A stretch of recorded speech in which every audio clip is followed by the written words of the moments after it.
Bonjour à tous, Lightroom vient de mettre à disposition la nouvelle version, donc il passe en Lightroom 8.0 et Camera Raw passe en version 11, donc je vous fais une petite vidéo pour vous présenter les nouveautés. Alors malgré tout, Lightroom tag cette nouvelle version comme étant une version majeure, il y a très peu de nouveautés franchement à se mettre sous la dent. Ça aurait été une version 7.6 que ça aurait étonné absolument personne. Donc je vais vous faire quand même le petit tour des nouveautés. On va aller voir le changelog.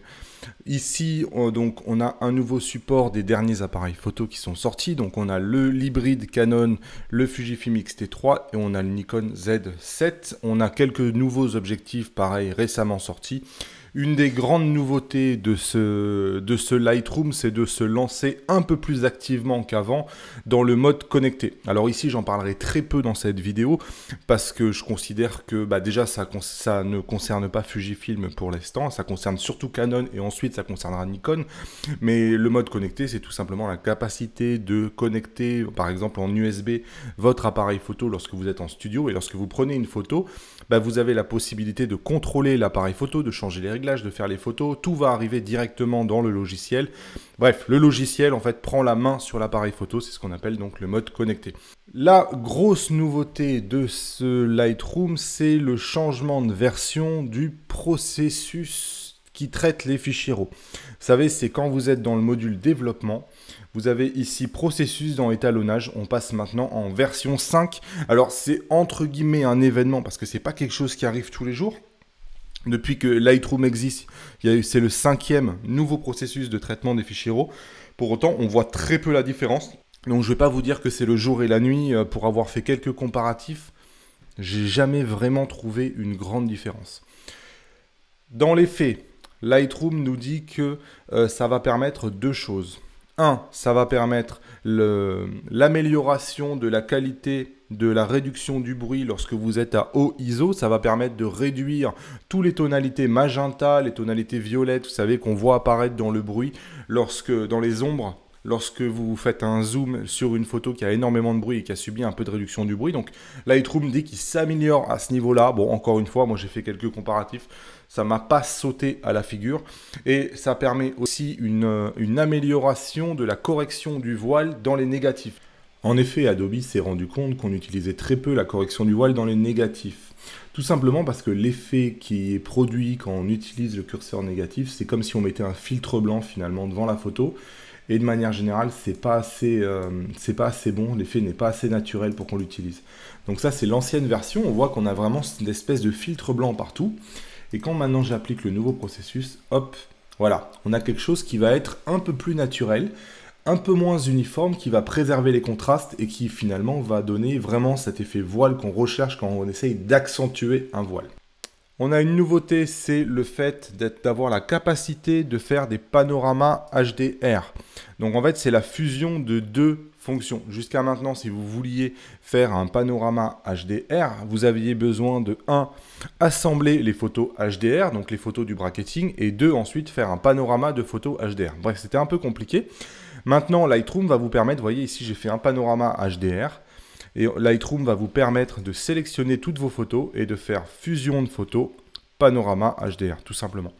Et Lightroom va vous faire en une seule étape, il va faire hop, le panorama et le développement HDR. Alors, le défaut un peu de cette technique, c'est comme ils appellent, c'est un one-step panorama, donc un panorama en une étape, et donc vous n'avez pas la possibilité de configurer quoi que ce soit, tout est automatique. Et d'ailleurs, Lightroom vous met une petite information ici qui vous dit que si vous n'êtes pas content en gros du résultat, il faut fusionner vous-même les bracketting HDR, donc faire une fusion d'exposition à la mano dans Lightroom et ensuite faire une fusion en panorama. Je voulais juste vous montrer, donc ça va faire un seul fichier et tous les fichiers d'étape en fait ne sont pas gardés. Voilà mon panorama HDR, donc ici je peux cliquer sur fusionner. Voilà, Lightroom a terminé. Donc automatiquement, toutes les photos qui ont été utilisées pour le panorama sont rassemblées automatiquement dans une pile. Donc toutes les photos, elles sont dessous et on a notre panorama. Voilà. Vous voyez, ici, c'était une fin de lever de soleil puisque déjà le soleil est déjà assez haut. Mais malgré tout, ça a permis de regagner tous les tons là où la luminosité était telle, puisque là, je suis vraiment face au soleil, que de ce panorama-là, j'aurais pas pu le faire sans ce bracketing. Voilà. Donc une fonction de panorama HDR. Allez, la suite. Alors ici, ça va concerner surtout les iPhones qui mettent, quand vous utilisez notamment le mode portrait, des informations sur la profondeur de champ. Bref, ici, j'en parle pas trop, mais si vous utilisez donc un iPhone 7 Plus, 8 Plus ou X qui peuvent faire des photos avec le mode portrait, vous pouvez maintenant les traiter dans Lightroom. Une des nouveautés, c'est d'avoir une pipette au niveau du masque de gamme de luminosité. C'est-à-dire qu'avant, si vous vouliez par exemple sélectionner tout le ciel bleu qui est ici, non pas le ciel bleu, tout le blanc ici des nuages et du soleil, hop, vous pouviez faire un pinceau. Donc ici, je fais mon pinceau. Voilà, je peins grossièrement. Donc je vous l'affiche, voilà, un pinceau grossier. Et ensuite, vous pouvez faire ici un masque de gamme de luminance. Ça avait été apporté par Lightroom 7.